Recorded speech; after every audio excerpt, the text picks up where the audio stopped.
Knowing yourself is more than knowing your name and where you live.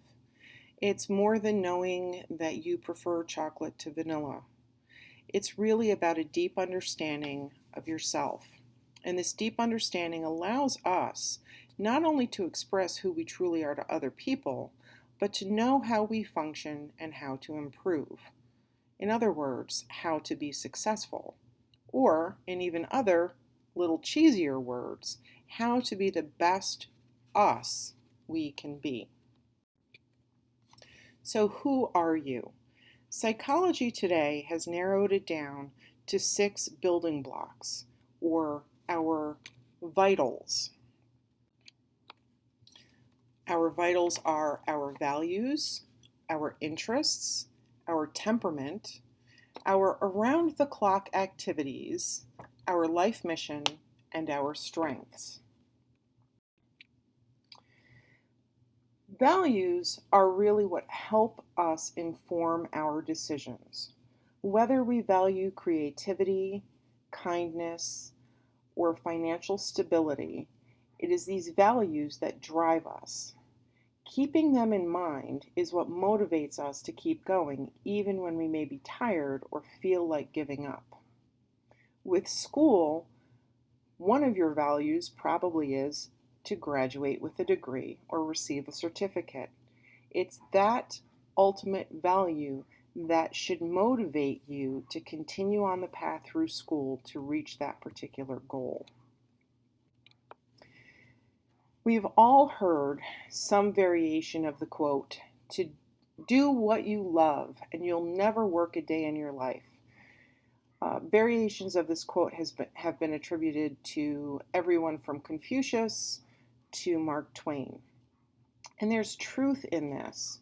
We are much more willing to focus on things that hold our interest. And focus leads to success. Now, in school, we don't always have the opportunity to simply take classes and subjects that interest us. We all have to take classes that might not be as interesting to us as other classes. However, if we hold in mind that value, that particular goal of finishing school, we can approach that supposedly uninteresting class in a new way and frame it as interesting. Next is temperament.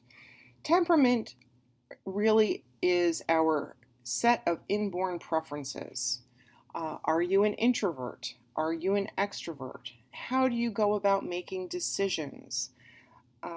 There is a personality test linked in this module, and it can offer a great deal of insight into what your temperament is. Because remember, even though we may feel that we know ourselves well, better than anyone else knows us, we are not always particularly honest with ourselves in terms of who we really are. Next is around the clock activities. And this isn't how we have our lives scheduled.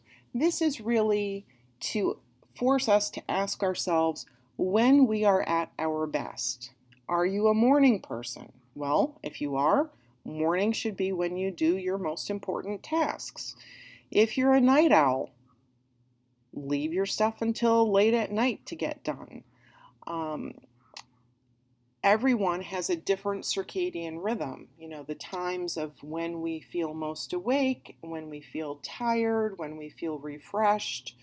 And we really should focus on that schedule in order to best address the tasks that are placed upon us on a daily basis. Life mission. This is really simply asking yourself 2 questions. What was the most meaningful experience in your life so far, and why? It can give you a lot of clues in terms of who you are as a person and help you focus on some of those other aspects of who you are, in whether it be related to your personality or setting goals for yourselves. And then lastly, our strengths. Strengths are not limited to hard skills. They can include personality traits as well. Things like kindness can be a strength, creativity can be a strength, just like organization or time management. By identifying our strengths, we are also really identifying our weaknesses, which gives us the opportunity to turn those weaknesses into strengths. Once you understand your vitals, who you are, then you can ask yourself, who do you want to be? This then allows you to address areas where you feel you need to make improvements. And hopefully, the modules that are offered through this course will give you some of the skills that you need to become who you want to be.